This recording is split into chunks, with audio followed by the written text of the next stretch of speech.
কবি শুধু শুধু বলেন নাই, এসেছিলে তুমি, কেঁদেছিলে তুমি, হেসেছিল ভুবন, এমন জীবন করিবে গঠন, হাসিবে তুমি, কাঁদিবে ভুবন। চলে যেতে হবে, কে কখন যাব এটাও জানি না। এমন না যুবক ভাবে যে আমি বুড়া হয়ে মরব, না না না না, আসার সিরিয়াল আছে, যাওয়ার কোনো সিরিয়াল নাই। ফেরেশতারা এই জন্যই আল্লাহকে বলছিলেন, এত সংখ্যা কেন বানাইছেন, দুনিয়াতে জায়গা নিবে না। আল্লাহ বলছে জাআলতু লাহুমুল মাউত, আসবে যাবে, জায়গার অভাব হবে না। আজকে দুনিয়াতে জায়গার অভাব নাই। মানুষ 750 কোটি হইলে হবে কি, দুনিয়াতে জায়গার অভাব নাই।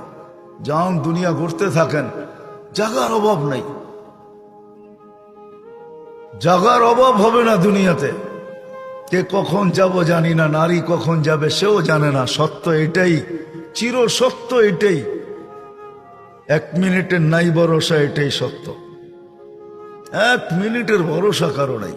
না যুবক বলতে পারবে, না বৃদ্ধ বলতে পারবে, না নারী না পুরুষ, না ধনী না গরিব, না শাসক না শাসিত, না ক্ষমতাবান না দুর্বল, কেউ বলতে পারবে না 1 মিনিটের ভরসা।